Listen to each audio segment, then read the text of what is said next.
Welcome, everybody, to the Divine Council Worldview podcast. We're your hosts, but not maybe of this episode. Rich and Mel here to tell you about an event sponsored by the Michael S. Heiser Foundation and Drina over there that will be happening May 2nd and 3rd. It's called the Image Conference. It'll be at New Purpose Ministries in Anderson, Indiana. And for the official blurb, it is we would like to invite you to the very first Michael S. Heiser Foundation live event in celebration of the continuation of Dr. Heiser's legacy. Join Drina Heiser Hollander, Rich Baker, Dr. Ron Johnson, Fernan Audrey, Pastor Darnell, Brian Shields, Mel, and others as we explore one of the pillars of the Divine Council worldview, the image. We will hear stories of the image's importance in trauma and recovery, how Rich brought a healing message to those experiencing trauma on the streets of Berkeley, California. Dr. Johnson will be offering lectures of a more scholarly flavor, including the image of God and Jesus' atonement. Come and learn and fellowship with like-minded brothers and sisters as we look to learn how to continue the work set before us. So that is exciting. Again, that will be Dr. Ron Johnson, Pastor Darnell Williams, me, Fernan Audrey, Brian, Mel, Drina will be there, among many others that I've talked to. So that's really exciting. And just to give you guys a quick flow of how it's going to look for the Friday, May 2nd and Saturday, May 3rd. At 6:30 on Friday, we'll be starting it with an introduction, welcome and introduction by all the speakers who are there. And then at 7:30, I'm going to speak on the image of the streets in Berkeley, California. I tell people that I spent a decade from 1997 to 2007 on the streets of Berkeley. The first 3 years, I was telling everybody about Jesus while I was on acid. The following 7 years, I was telling everybody about Jesus as a disciple of Christ. And so I'd like to go over those stories, to share some of what God did. So I look forward to doing that. And thankfully, I'm the only one and last one speaking that night in case I get a little long-winded. On Saturday, May 3rd, we're going to start at 10:30 a.m. Pastor Darnell Williams will be exploring the Divine Council worldview in a multicultural setting. At 11:30, we'll have Dr. Ron Johnson. What exactly is a Divine Council worldview? At 12:30, we'll break for lunch. Excuse me. At 1:45, we have Fernan Audrey rediscovering the divine, navigating the unrecognizable image of God in our lives. At 3 o'clock, we'll have Brian Shields, who is the teaching pastor at this congregation, with the image in recovery. At 3:45 to 6, we will have dinner, which is going to be sponsored by the foundation and Drina there, which is incredibly, awesome. And so we look forward to that, getting together and having a meal and having good conversations. At 6 o'clock, Dr. Johnson will speak of the image of God and Jesus's atoning death, which sounds awesome. And I look forward to that. And then at 7 p.m., we're going to have a Q&A with all the speakers and then wrap it up. Just to say, on Friday night after I speak, we will have a place and area for everyone to sit down and talk and have conversations about the different things that we desire to do.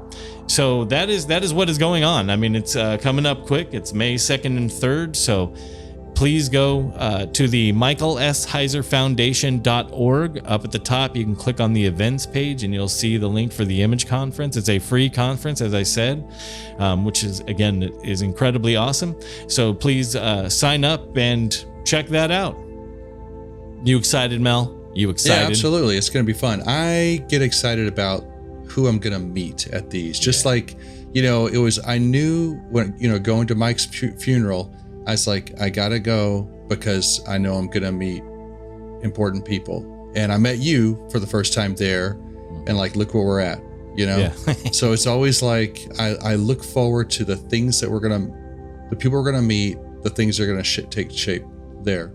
So, I don't know if everyone knows, but we also have a YouTube channel in which we duplicate these podcasts, and they're in video format on our YouTube channel. So on our YouTube channel, all this information will be listed. The link for the registration will be there. It's at the michaelsheiserfoundation.org. So that's all one word, michaelsheiserfoundation.org. Go there, look under the events tab, and you'll see it. There's a form to fill out. Again, it's free. There's no cost. There's even some recommendations for some hotels there in the area. So we look forward to seeing people. We look forward to talking to people, connecting, and having some really good conversations. Really look forward to it. Yeah, thank you very much, everybody. Thanks a lot. Welcome to the Divine Counsel Worldview podcast. In this episode, we're going to be talking about, well, actually finishing Genesis 15. We got as far as verse 6 last time. Abraham believed in the Lord, and he accounted it to him as righteousness. And we took the opportunity in last episode to just, go through that word faith, aman in Hebrew, and work on it as it should have been worked on, right? And so let's jump in there, Mike. And let me start by giving you, I guess my burden, and then ask if it's fair from your vantage point. Is it ever a time, and I might have hinted at this before, but I want to just come out with my blunt statement of the day, and you're welcome to shoot at it, that you just give up on a word theologically in a modern setting when you realize that word has been so misused, and it's not a problem in the sense that you're not blaming anyone. You're just saying that the way that this word has migrated in English down a path that the average person listening doesn't have the ability to understand what you mean, because that's not how they use the term. And let me use one example. It's from Good Housekeeping magazine. I was sitting at the dentist, excuse me, the other a couple of years ago now, and waiting for my child to come through their orthodontic appointment. And I picked up a Good Housekeeping magazine that had a title on the front cover about Gwyneth Paltrow's faith. And I thought that'd be interesting. So here's a quote from that article. Paltrow works extra hard to keep daily life as grounded as possible. She and her husband, Chris, are determined to attend every assembly at school, every sports event, but togetherness alone isn't enough. Their beliefs also bind the family. Faith, she says, plays a huge, huge role in their lives, with Paltrow drawing from a few religious traditions. Her mom has Quaker roots, and her dad was Jewish. We're kind of a mix of everything in our house, says Paltrow, who says she goes to temple more than church and feels it's important to teach children about each great figure who defines our religious landscape, be he Jesus, Muhammad, or Buddha. I believe in God and I pray with the children every night, she says. Usually she helps her children, Apple and Moses, remember what they are grateful for and what they wish had gone differently that day. Often the prayers get very specific. Apple likes to pray that she'll never get another cavity. Paltrow laughs. The article is called Gwyneth Lets Her Guard Down, Good Housekeeping, February of, 2011. So, well, I'm going to blame the dentist for that because it wasn't in 2011 that I picked it up. That's, how the dentists have old magazines. But what do you think, Mike? I am willing, and I'm going to do this next chapter in Genesis 16 to say to the audience, I'm never going to use a word again in our conversation. I'm going to try. I once did this in class. A couple times. I taped a $10 bill to the lectern, and I said, if I use the word blank today in my theological discussion, if you catch me, you get the $10 bill. Well, I had their attention, of course, the whole class finally, but I would be willing to let go of faith, because when we use, like Paltrow uses the word, faith is important to us, and then she goes on about different religious traditions, I think she's using the word faith in a way that does not match what aman, think of last episode, what aman means in Hebrew. So, what do you think? I mean, I think it's a worthy, I think especially when we're talking about the word faith, it's a worthy exercise, because in the last, I think probably now for me, about the last 10 years or more, I mean, ever since I read Matthew Bates's Salvation by Allegiance Alone, my lead pastor, myself, for more than not, we have been using the word allegiance or loyalty more often than the word faith. I may use it to, depending on who I'm talking with, use that as a way of introducing then eventually the concept of loyalty. But more often than not, I use allegiance more often now to describe what typically was used, before with the word faith. And so I think it's a worthy exercise, because within even just like philosophy 101, one of the first things you learn in those classes is you have to define your terms. And if you're in a setting where you can't take 5 minutes to describe why you're going to be using this word in a very particular way, then it may be worth the time figuring out, instead of doing that, using a different word that will catch, the person's attention, that would get them to actually like kind of sit up a little bit more straight and notice like, wait, I noticed you said it this way. Why? And then get them curious as to why you're saying it this way. Yeah. I think I'd be willing to tape a $10 bill, hypothetically to our podcast and say, folks, I'm not going to use the word faith unless it's in the text. If I have to read it or believed, Hebrews or Genesis 15:6. But I'll never, I hope I would never say things like Abraham's faith was weak because he lied about his wife. To me, that's not how the word faith is ever used. It's not a behavioral term, that when I sin, my faith is weak. I would say that's not how the Bible will use the term. So anyway, let's try that. Let's try to be honest with ourselves and our audience, that we'll try to use words that we mean. We'll say what we mean and not use words just because they're so common. So, well, let's get into it. 15:6, and if I may just pick it up there, God's covenant with Abraham, of course, or Abram, is picking up from chapter 12. Just to relive, kind of quick review from where we were last time. Here's what I would say: where Ammon appears in the Old Testament, and this is the first occurrence, 15:6, he believed in Yahweh, he ammoned Yahweh. Amunah, the noun, is right behind it. And if amunah means faithfulness, which it always does, and no one doubts that, then aman, just a change in vowels going from the noun to the verb, means that the verb is saying that when I do it, I become faithful. So I would even translate aman then as that which I do to become faithful. And that's where the word loyalty or allegiance fits in very nicely. So we do it with the word care and careful, stress and stressful. When I act with stress, I'm stressful. When I act in the Bible, when I act with faith, I'm faithful. So to me, it's just one of those English issues that we have to work around. Mm-hmm. Now, a good question for the listener would be, well, how do I know where Ammon is in my Bible? I don't, read Hebrew. Here's where we need a software program. And if you're going to get involved in Bible study at all, in modern Bible study, you would agree, Mike, you just got to spend a couple $100 and get a Bible software system, be it Logos or Accordance or both. You can go with a Bible concordance, a physical concordance, a Strong's or Young's concordance, but that's getting more passé, and you have a lot more work to do there. Generally, you could also do this just when you have a good English translation like the ESV or New King James. Just look for the word believe, and in English in the Old Testament, probably you're going to have Ammon behind it. The problem is that the first use of believe in the ESV is not until Genesis 45:26. The ESV does not use the word believe until 45:26. Well, we know that Ammon occurs before that, both in 15:6 and also 42:20. So the point is, you're going to have to do a little digging with Bible software, I think, if you want to know where a Hebrew word occurs. And again, this is a good example where the Divine Counsel Worldview is not confessional. I mean, we are creedal to a bit, I would say, the Apostles' Creed, we're going to, settle in on that pretty easily. But when it comes to like the Westminster Catechism, here's where, at least in my experience, my beloved Reformed friends, again, I was raised Reformed, I've taught it, been there, and again, most of my friends are there.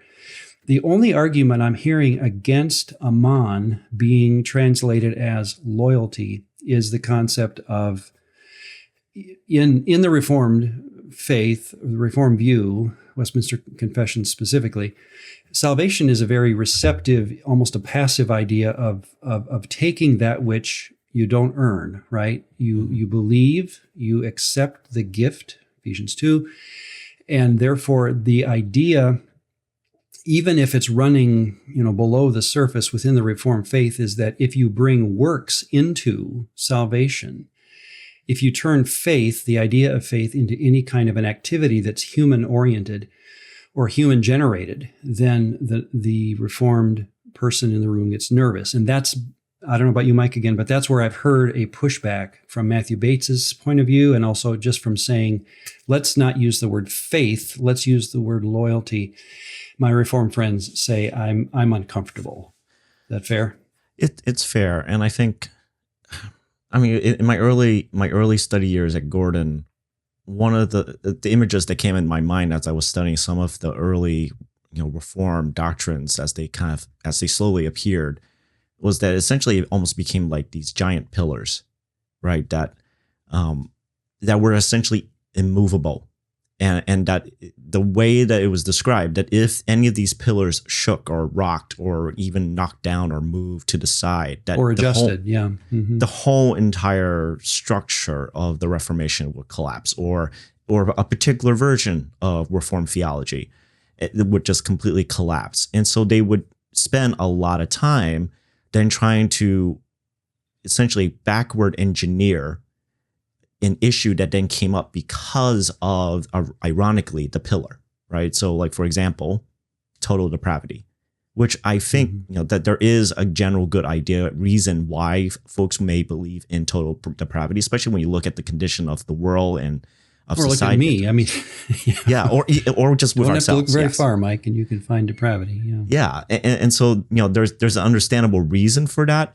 But then when you go backward engineer it and you realize, wait, how does then this apply to babies or even preborns before they're even alive? They take their first breath. Then are they totally depraved? And if they're totally depraved, then what does that mean if something happened to them before they could even come to the Lord Jesus, right? And so there's all this kind of workaround theology trying to solve a problem, ironically, by an immovable pillar doctrine.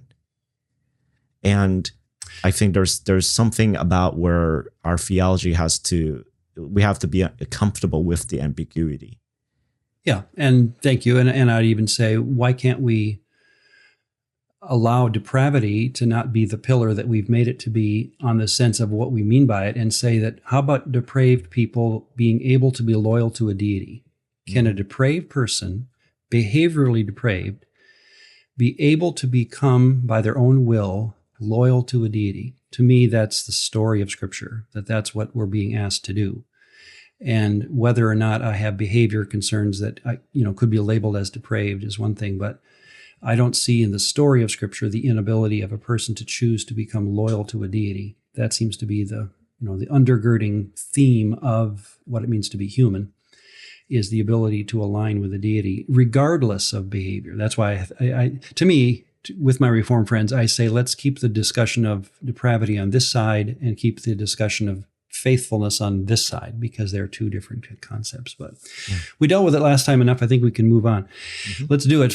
He believed in the Lord, and he accounted it to him for righteousness. Now, well, we got to stop again. Sorry about that, but this is a huge issue. If you've kept up with, in the last 20 years, 2000 and on, maybe a little before that, the debate among Western conservative Christendom on the meaning of righteousness. And of course, so just a quick background that I would give. Here's again where Divine Council people can disagree. Fair enough, but I just want to introduce the issue.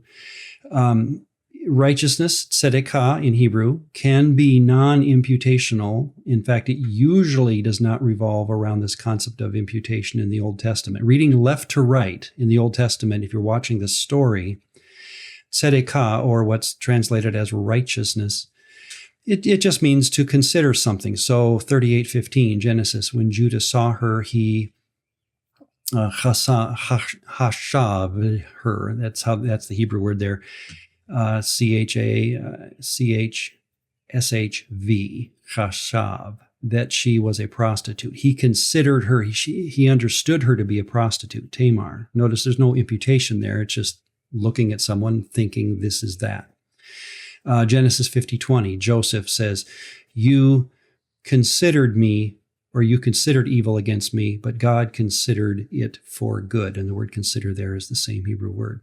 So the idea, it's used 122 times in the Old Testament, this idea of considering something. That's the word there. God considered, he accounted it to him for righteousness. So my point is that if we're reading left to right, and the Divine Council Worldview really leans into this, at least my version of it does, what would it have meant to the original writer to hear that God counted it as righteousness for Abraham to be admonishing him?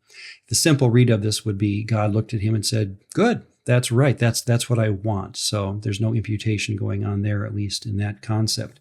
If you want to bring imputation into it, and again, that's a reformed pillar of the New Testament doctrine of salvation, well, then that'll have to be argued in the New Testament. And again, we can deal with that later, but I'm just saying the original read on the text does not have to be imputation at all.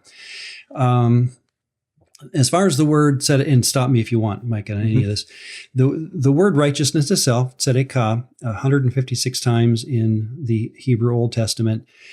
I think you looked this up last time. In fact, in Halot, the Hebrew and Aramaic lexicon of the Old Testament, the first definition of righteousness, or tzedekah, is loyalty to the community in conduct or honesty, and the idea that you're being loyal to a concept or a group or a thing. You're doing what the thing or the group wants you to do. It's a very simple term. It's not religious at all. And so I'm willing to, if you think, Mike, we can move on, just, say, here's how I would have read 15:6 in the original straightforward meaning. If I'm hearing this the first time, Abraham among Yahweh, he switched allegiances to this deity. Mm-hmm. And in turn, that deity turned and looked at, as it were, Abraham and said, you're doing what I want. Okay, so God wants it. We can do it. This is all kind of built into this concept. It's related to loyalty more than behavior.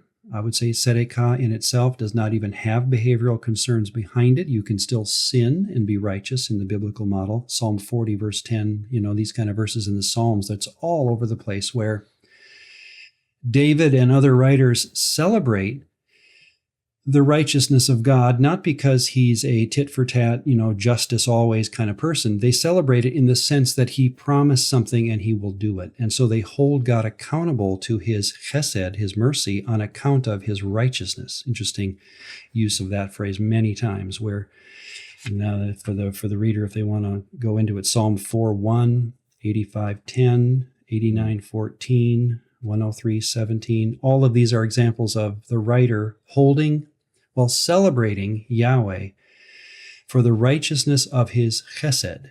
Yep. Again, notice that's not talking behavior. It's talking the consistency with which God keeps his promises to those that he has made a promise to. So Ron, it was actually interesting that you brought up, Yep. You brought up like Psalm 85:10, 89:14. I'm looking at TDOT, I think it's the Theological Dictionary of the Old Testament. That's the full acronym for folks who. So they have this entry for Sadiq, so and essentially how it, all of its various derivatives, like tzedekah is one of them. It has a line here where it mentions the Sadiq of either God or the king is associated with Hesed. And they'll mention further God's Hesed and tzedekah are beneficent, meaning that they are usually the recipients of God's goodness or the things that essentially encouraging the people. You should be pursuing this. You should be pursuing the Lord's mercy or his loving kindness and his righteousness. These are good things to pursue. Yeah. Is it fair to, here we go again with a word that we can't really use if the audience doesn't know what we mean. I've heard so many times, again, in my background, that God's righteousness means he must punish sin, right? And we kind of make it this judicial, we take the British modern Western idea of justice, a judge, right, standing in front of a courtroom. And we use that because that's how the word sometimes is translated in the Old Testament as justice or the idea of fairness. And we overlay that backwards again into the Old Testament or the Bible and say, well, because God is righteous, he must punish sin. I would argue, show me one verse that ever says that. There is nowhere where it says that God has to punish. It often does say that God will hold accountable those who do this and that. But the idea of celebrating God's righteousness in his hesed, again, all those Psalms, is David and others saying, thank the Lord that he has promised to be kind and forgiving and loving to me, a sinner, on the front end. That I get, again, watch how this could be abused by the immature mind.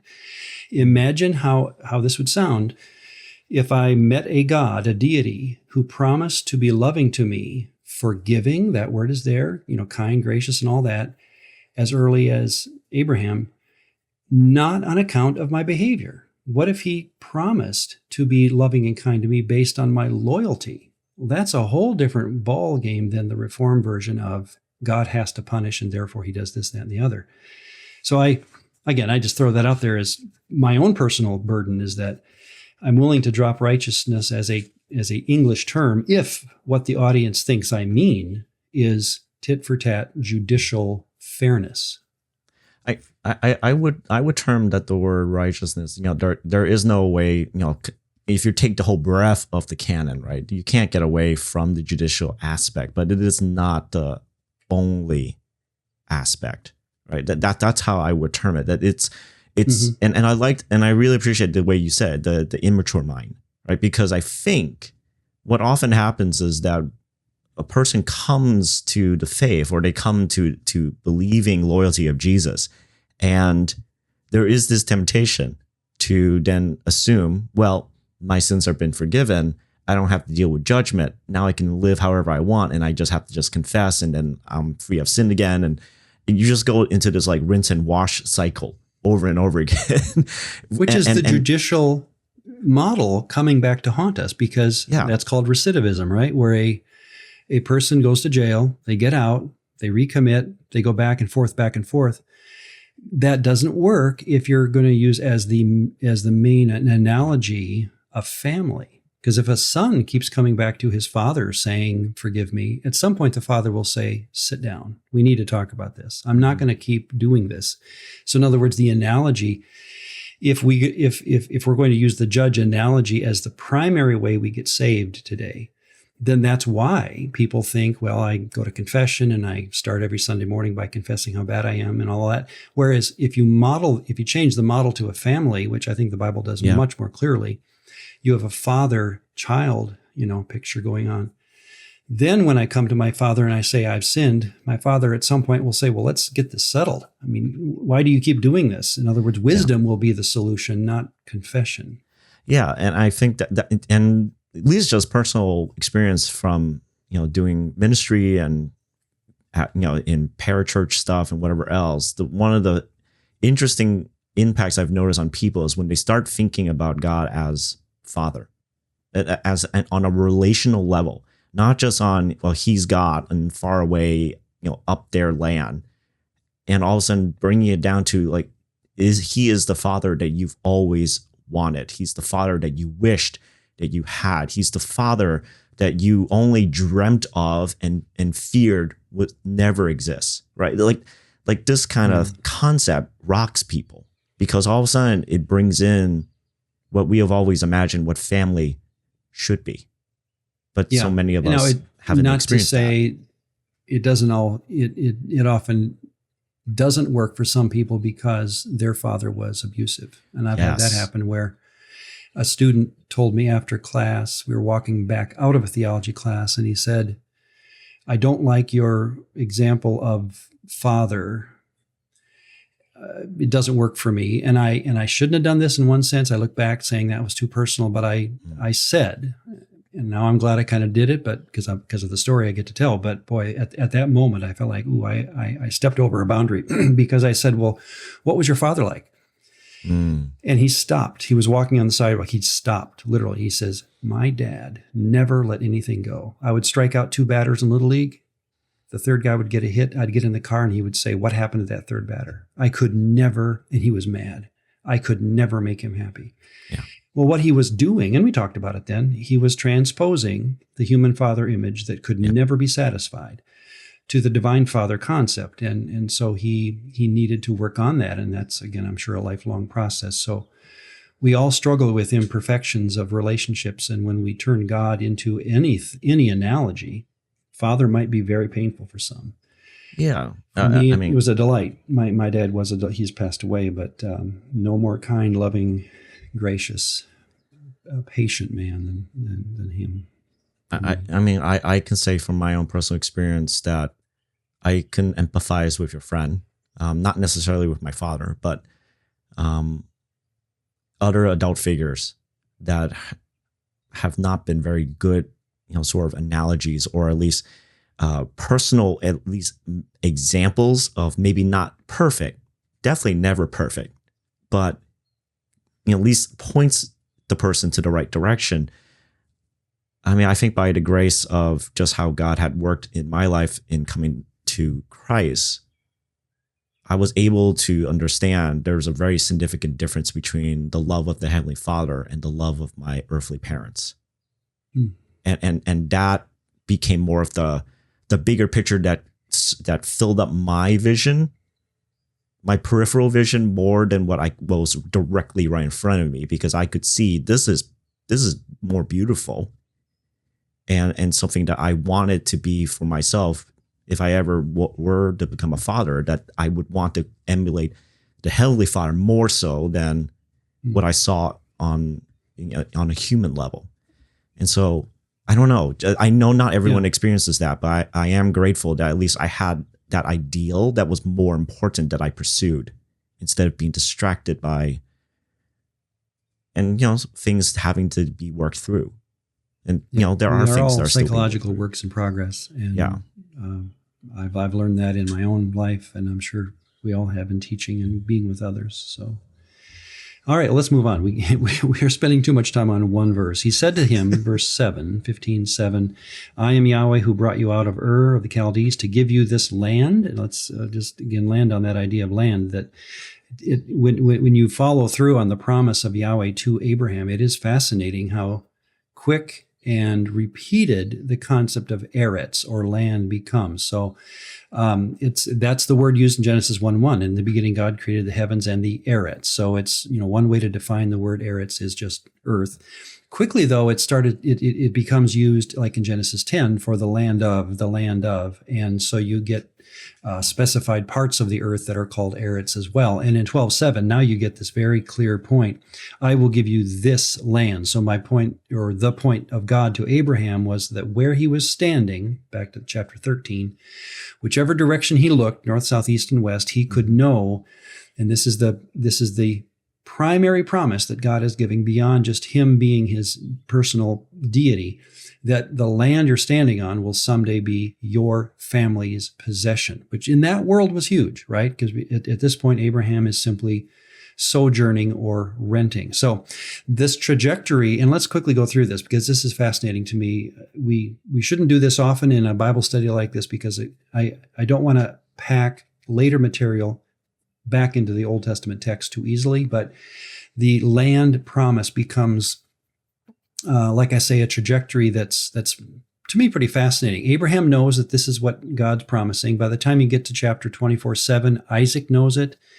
28:4, Jacob knows it. And then you get the 35:12 comment made. I'm going to pull it up. In fact, 35:12, God just comes out and says, this land of... Sorry about that. 35:12. The land which I gave Abraham and Isaac, I give to you, Jacob, and to your descendants after you, I give this eretz. So by the time you get to 35:12, you have this, incredible promise that's going through not all Abrahamic seed, but a specific seed of Abraham, Isaac, Jacob, and his family, that this will be the promise.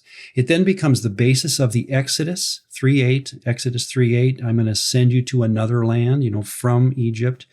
It becomes the basis of the genocide of Joshua, this idea that I'm inheriting a physical plot of land. It becomes the glory of Solomon, that he owns this, huge piece of property compared to what David and Saul had. It becomes the shame of the exile, the fact that you'd be taken up and uprooted out of your land. That shame is because you owned the very land that you're now losing.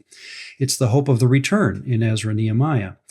It also is an interesting problem, though, that develops when they come back in Ezra and Nehemiah's day, that they realize we still have idolatry in our hearts. Ezra 9, Nehemiah 9, even Daniel 9, where these prayers of these men are admitting that we're still slaves in our land because of this this scent of idolatry that's still within our people. So the story, of course, of Babylon, then Persia and Greece, and then finally Rome comes into play, and you move into the New Testament. And here's where the trajectory to me becomes, palpable. When Jesus lives his life as a faithful Jew, you would have expected him to be in the temple a lot more than the text records. In fact, the times he is there, he's casting people out. So now you get the sense that Jesus is not land driven. And we have to be careful here because, again, the promise to Abraham was you're going to own this land.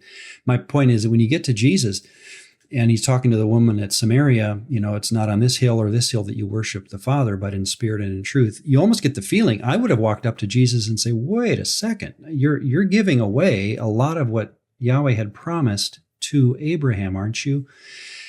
And again, I'm open to discussion on this personally, and I certainly think the Divine Council worldview is too, but by the time you get to Paul, and here's where I think him heading off west, to Spain, and this reversal of Babylon or Babel, Genesis 11 theme of the book of Acts is coming into play. And then I'll let you respond here, Mike, to your thought. But when Paul is heading over to Spain, and he's writing these letters to Ephesus and Colossae and then even Rome, you never hear him talking about the land of Israel as being, well, let's admit, important. It's like, and again, Romans 12:2 is a fascinating verse. Here is your reasonable form of worship, and I would expect as a good Jew, I would have heard something about the temple.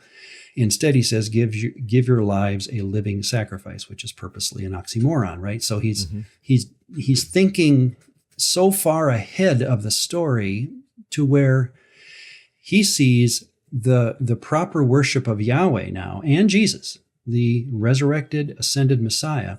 The way you worship him in Rome is to never go to Canaan, which, what do we do with that? I would say, well, I think Paul is living out a trajectory of thinking. He's thinking beyond God's owning territories, and now Jesus owns the whole place. He owns the Eretz anyway. So if you want to worship Jesus in Rome, go right ahead. You can. So I'm just saying that if Abraham heard Romans 12:2, he'd be stunned. But he didn't know what Paul knew, I guess. Let me leave it there. What do you think? I think that's it's interesting, right? If we're going with this trajectory, when we were studying Genesis 1 and Genesis 2, it's almost as though when you get to Paul, you get to a point of the theological thinking evolving to a place where, so one specific location is not necessarily better than the other, right? Mm-hmm. That we're coming back down to, like, as a human being, as a creation of God, will you pledge your loyalty? Will you love the Creator?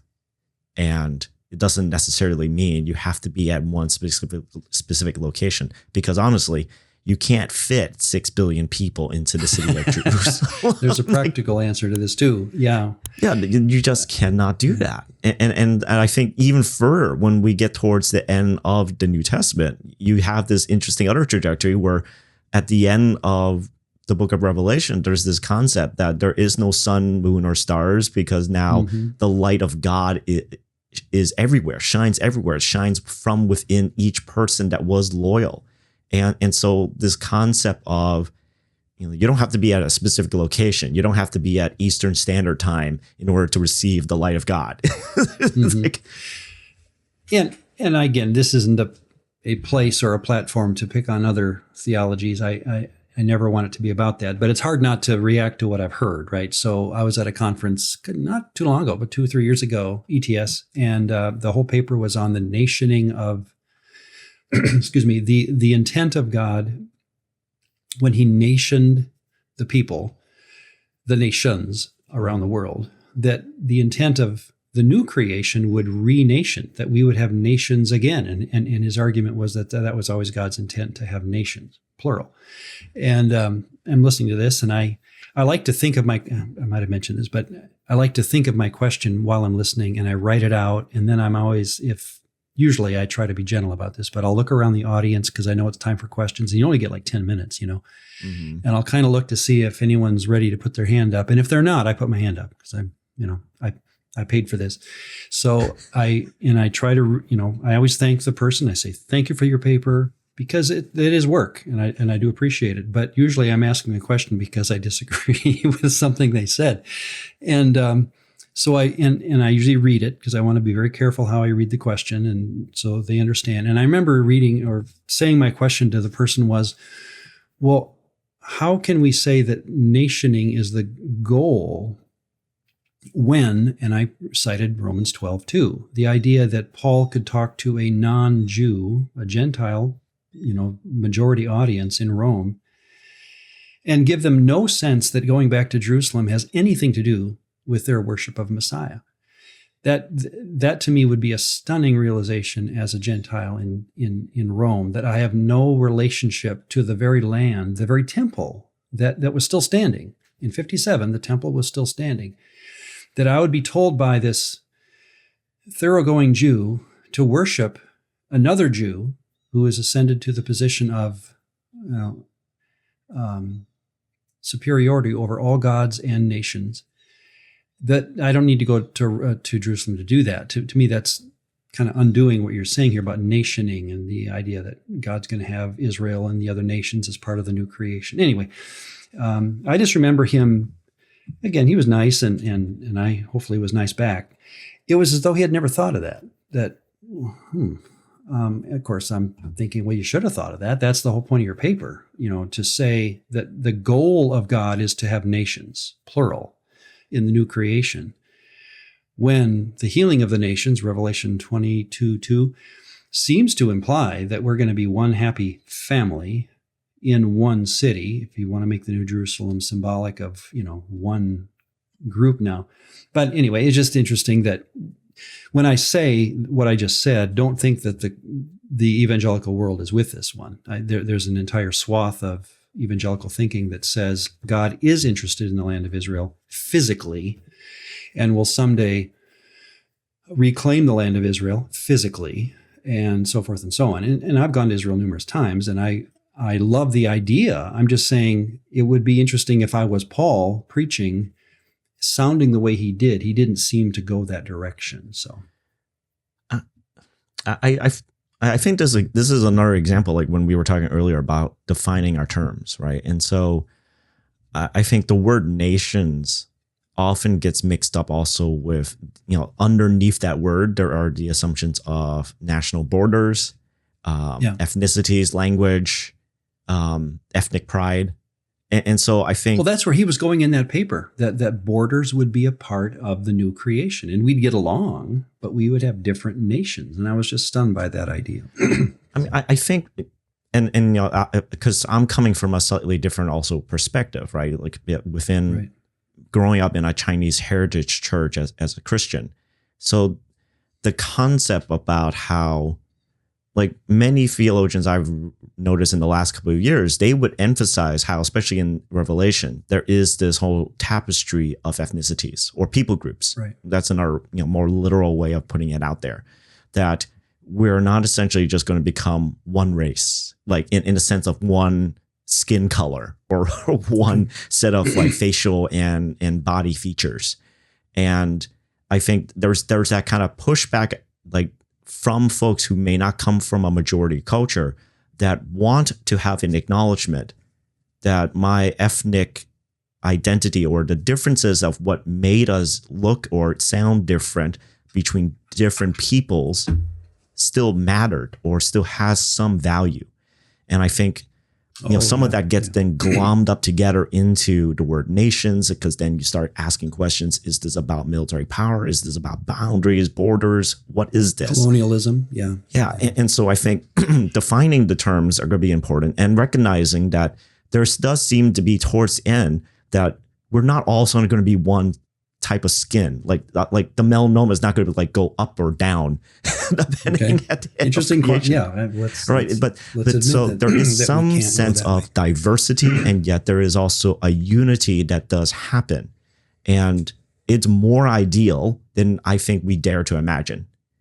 And I think that's where I will leave that at, right? I think that's the struggle of what you were seeing in that seminar as he was presenting that paper, of trying to capture. I want to have the beauty of all of our differences, but then that's kind of the basis of what it was. And then like sort of forgetting, but there is going to be some sort of unity that we can't actually comprehend because we don't experience that right now. We don't experience this kind of unity that we see at the end of the canon, right? And so it's hard to describe something that you haven't experienced.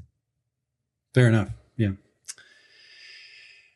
All right. So let's move on. 15, beginning in verse 9. Here's how it goes. Oops, I got to get back to 15 now. And put my glasses back on. So he said, and I'm not going to read the whole thing, but from 9 to 17, he says, and I'll start it out. He said to him, bring me a 3-year-old heifer, a 3-year-old female goat, a 3-year-old ram, a turtle dove, and a young pigeon. He brought all these to him and cut them in two. It's a lot of work, a lot of time, a lot of gore and guts and stuff like that. I'm just trying to be honest with how this would have looked. Cut them in two down the middle, and placed each piece opposite the other, but he did not cut the birds in two. Vultures come and all sorts of things. Then Abraham falls asleep, and verse 13, he said to Abram, know certainly that your descendants will be strangers in a land that is not theirs. And he kind of foretells, the Egyptian slavery period. After they were, verse 14, they shall come out with great possessions. As for you, 15, you shall go to your fathers in peace. You shall be buried at a good old age. He dies in chapter 25. But in the 4th generation, they shall return here, for the iniquity of the Amorites is not yet complete. And it came to pass when the sun went down, there was a smoking oven and a burning torch that passed between the pieces. And so, and again, what I would do here is just get a good study Bible, cultural study Bible, and buy as many as your spouse allows, I always say, because this is where good Bible study happens. On the level of what would the first reader have understood this to be. And so this is where the study Bible I looked at talks about a Mari text, an ancient Mari text, having the head of a donkey cut off when they were sealing an agreement. Whether or not that donkey is symbolizing what would happen to either party if they reneged on their part of the deal, that might be what it means. The problem is in a lot of these texts, not only in the Bible, like right here, we don't have an understanding of what it meant, of this, cutting an animal in two and walking through. You just have the story because people who heard it knew what it meant. So even in the ancient manuscripts we have of other nations, they typically don't tell you what it meant. They just give you the story and you have to surmise. So they think, again, the Cultural Bible that I was looking at, John Walton is the editor, that the animals typically represented a self-curse, that here's what would happen to either one of us if we reneged on our part of the deal. So that probably all we're hearing here in this story then from 9 to 17 would be the way that God cut this covenant with Abraham, and they both came out of it. And I'd recommend this is a two-way deal, because covenants can and always did have a presumed possibility of forfeiture. If either one doesn't keep their, version of it, whatever the deal was, one can make it. Many people talk about this, the one-sided nature of this covenant, but by no means, in my estimation, is God saying, I don't care, Abraham, if you keep your part, I'm not dropping mine. I think what you have is, in the story, you have Abraham cutting the same covenant with this deity, Yahweh, and he is presumed now, and his family. In fact, Deuteronomy 11 is my favorite text to go to here, because it's at the end and they're about to go into the promised land, and Moses is making clear that people understand what the covenant is about. 11:26. Behold, I set before you today a blessing and a curse. The blessing if you obey the commandments of which deity. It's not how well you do, it's a which one. The commandments of Yahweh your Elohim, which I command you today. Notice the other side, and the curse if you do not obey the commandments of Yahweh, your Elohim.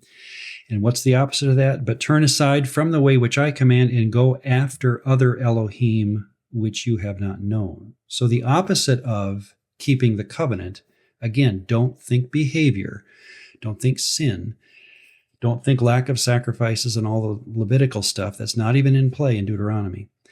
To me, again, I love your opinion, Mike, but when you look at the story of the covenant, it's always which Elohim? Which Elohim? Are you going to stick with me or going to go to the opposite or the other alternatives that are so available in the land of Canaan? So to me, that's all that 15:9-17 is trying to give me as a reader, is that I have a God who initiates a covenant, and Abraham is expected to keep his side of the bargain. Of course, God will keep his side. No doubt about that. He is an Emet Elohim. He's a truthful, truth-telling, promise-keeping deity. So anything you want to add there?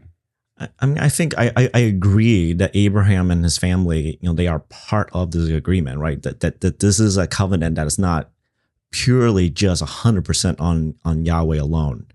But I think the reason why sometimes it gets portrayed almost like as though it was a one-sided covenant is because Abram at this moment doesn't walk in between the cut animals. Well, he's in a vision. He can't. Yeah. I always say he's asleep. Yeah. But it's interesting, right? And so a lot of folks will grab onto that and then just assume like, okay, so the consequences of of breaking the covenant don't necessarily apply to Abraham. That God is willing, like, I'm fine. I'll be the one that goes in between. And I have even heard some pastors even say that this is a foreshadowing, right, of essentially Jesus.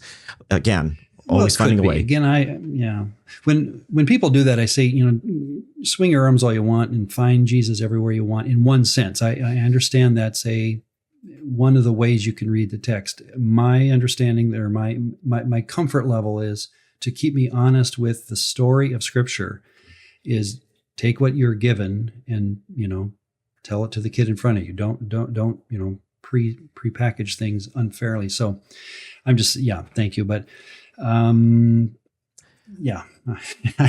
shouldn't have jumped on that so fast, but no, I understand. But can I mention there is one little interesting note I did find in the Faith Life study notes about this. Yeah. They mentioned the verses Jeremiah 34:17-20.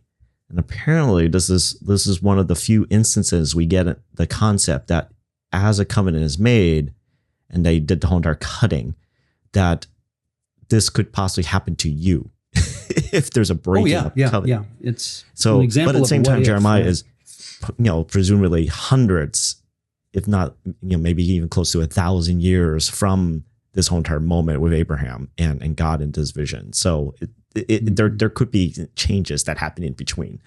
But it is interesting that this is one of those few moments it actually gets explicitly mentioned out. How covenant is from the Hebrew derivative word of like to cut. It's literally how it is. So in summarizing this, I would say a divine counsel worldview becomes evident or even important in this story because, like I say, we all have a supernatural worldview of the Bible. No one can't have that. If you believe in God, you believe in supernatural. But by divine counsel, what we mean is that the gods are real, they're active in our world, and they love to make covenants. And this covenant here is Abraham not just cutting a covenant with his deity, but he's uncutting or undoing a covenant he had probably made with Melkart back in Babylon. So Yahweh's relationship to Abraham mirrors probably in Abraham's mind how it was going with Melkart prior to this. But here comes a covenant now with a God that, by the way, he runs the world, which is a lot different, and he also created the world. And he's a truth-telling God. So that's all part of this big picture. This is a covenant then that I think Abraham, coming out of this passage, he knew he could break it if he did not keep his side of it. And that is, of course, to keep his worship on Yahweh. This will be an individual covenant, not just tribal. This is very different from, again, how you would have interpreted covenants if you lived in cities of the ancient world, where you would kind of lean into your tribe, hoping that since mom and dad worship this deity, I'm kind of counted in. But what you're going to see, and this will be our study in Genesis, that God is going to work on an individual level. And Isaac will be the one, not Ishmael. That kind of division is going to be very carefully thought through, I believe, on a divine counsel worldview level. Of course, God is the judge on whether I'm keeping the covenant. Here's again one of those verses that I think we've just so abused. I'm going to take just a moment and unabuse it, if I may. Jeremiah 17:9, where you mentioned Jeremiah, and that's a good guy to talk about because he is challenging his people pre-Babylonian exile that you have broken the covenant with Yahweh, right? And so 17:9 is often used out of context in that sense when we read, the heart is deceitful above all things and desperately wicked, who can know it? And we grab that verse out and we make a depravity story. Humans are bad at heart. But look at the next verse. I, the Lord, search the heart.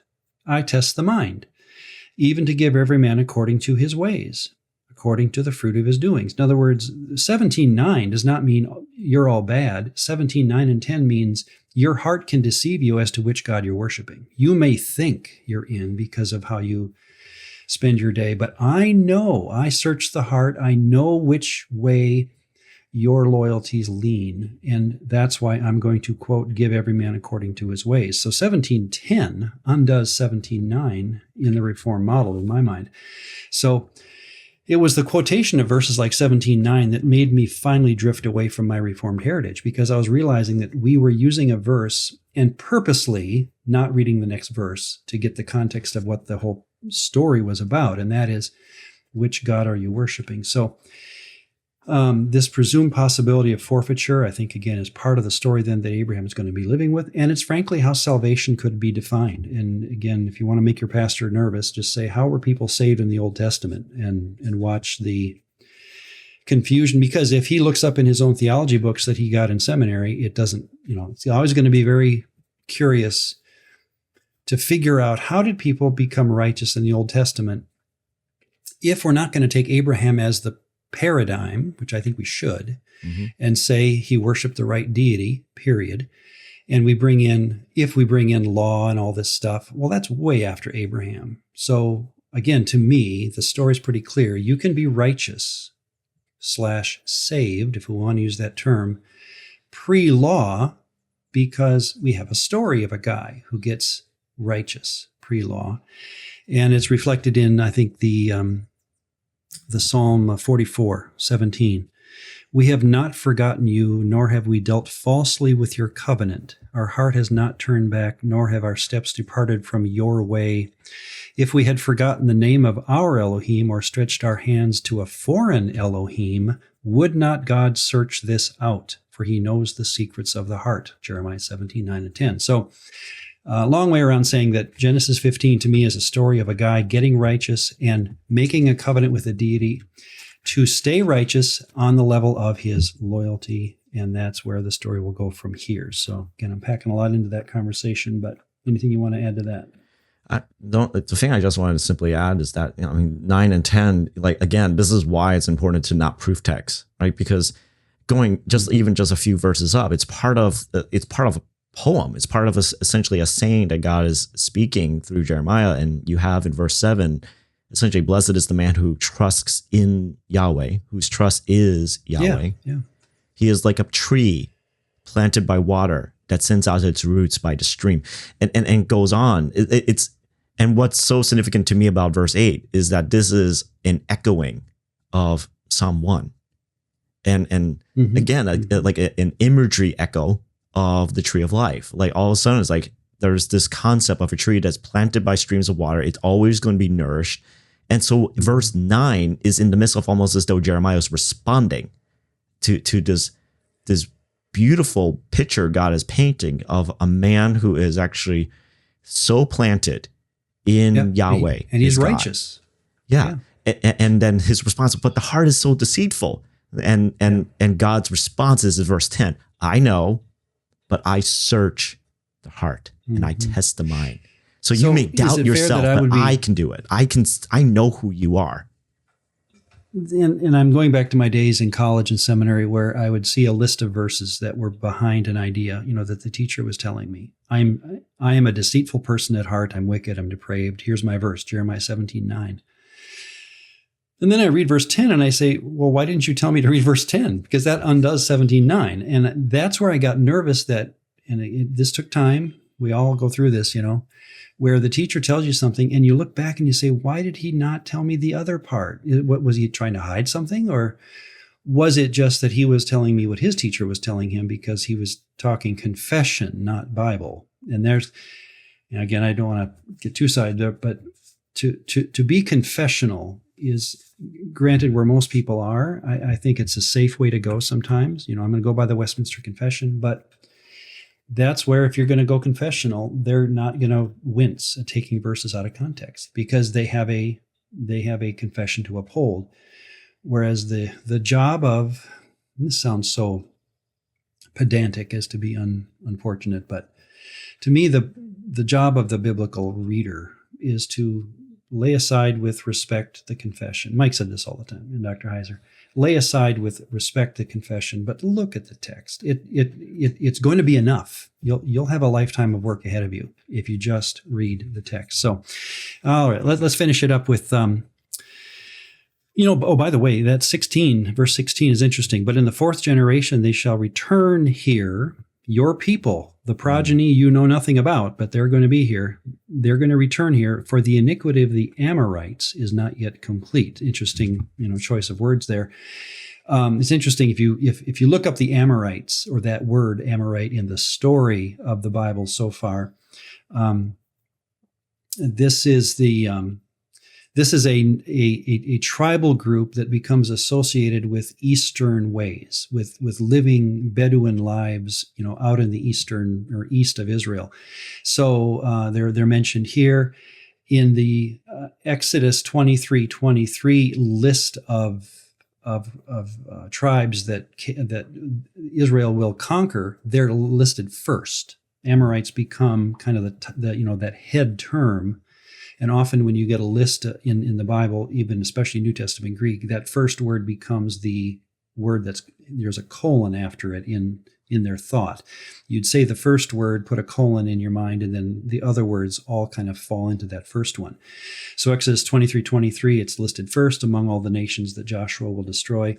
Exodus 33:2, it's second. Exodus 34:11, back to being first.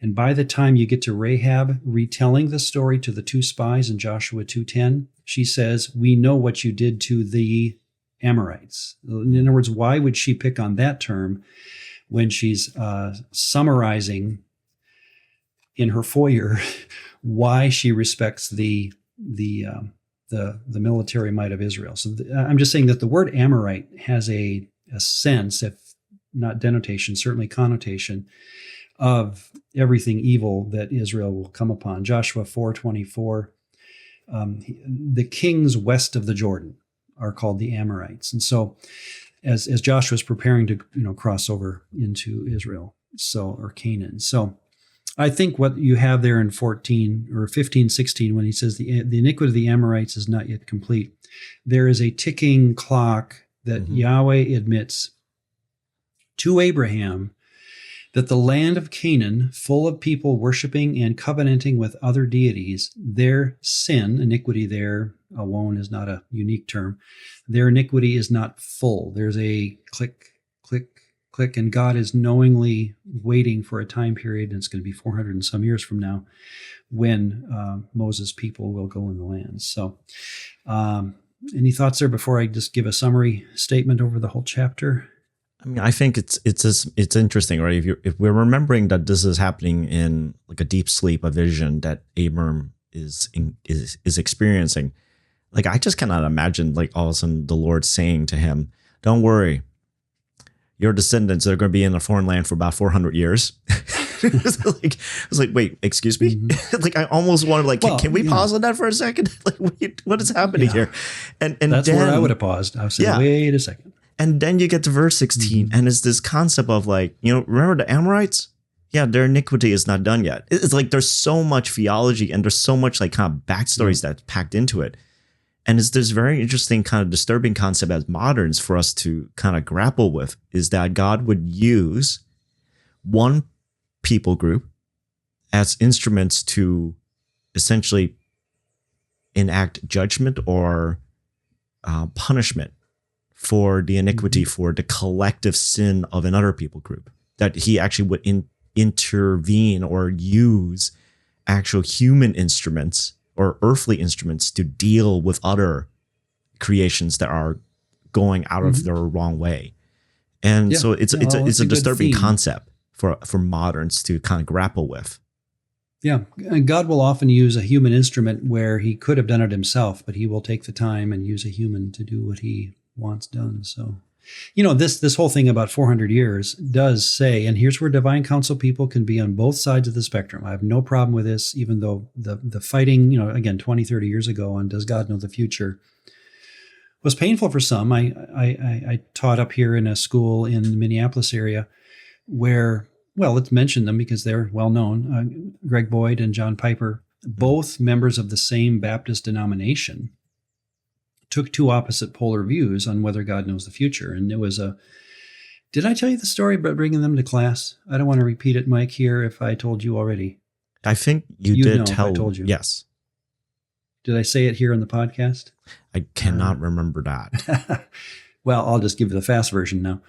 I invited both Greg Boyd and John Piper to come into my classroom, my theology classroom at my school, and give their view on whether God knows the future. And it was a hoot because, they were both videoed.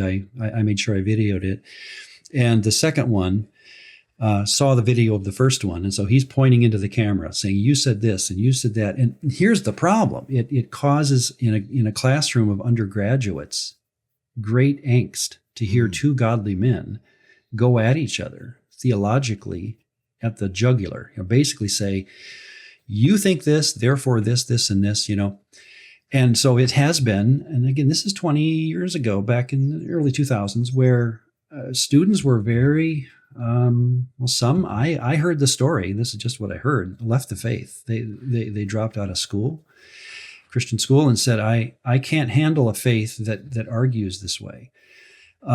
Here's where I'd recommend, and we'll start our next podcast with this question. How do we lovingly disagree and keep the faith? Now I'm using the term the way I said don't use it, right? But keep the loyalty. How do we keep the loyalty and still look at each other, square in the eye and say, I love you, brother, but, that to me, that is an art form. That is, is it Proverbs 16, these 6 things doth the Lord hate, yea, 7 are an abomination. And that 7th one, I wouldn't have predicted. He that sows discord among the brethren, which, for as divine counsel worldview-ish as I am, it's interesting that when God looks down upon the earth and says, if you really want to get me upset, if you really want to tick me off, you know what you do? You cause discord among fellow brothers. I don't like that. So let's talk about that next time. And in fact, even introduce our thought, because we're getting into 16, which is a ripe passage for disagreement. So let's close it up with this. I'm just going to give an overview of the chapter. Genesis 15 is a chapter where the divine counsel worldview shows its finest, or pokes up its head and says, are you catching a story, reading left to right, of a righteous man who broke covenant with one god, Melkart of Babylon, and made a covenant with another? Now this other god, this new one, happens to be the El Elyon, the Most High God, the creator and possessor of heaven and Aretz, land. This God sends the man then, this will be the story of the covenant, into an already owned land devoted to the authority of other gods since Genesis 11, to rent or to sojourn until the iniquity of that people, the iniquity of the Amorites, is, quote, full. There's a timetable that God has in mind, and it's Abraham's job to be faithful and his progeny, one by one, for those 400 years until the story comes full circle. That's my read on Genesis 15. So, good to go? Yeah, good to go. All right. Well, thank you, everyone. It's always a joy. Mike, I just love being able to, in all fairness, drop things on you that you didn't know I'd say, and knowing you, I get to do it, and that'll be, again, our joy going forward as well. So thank you.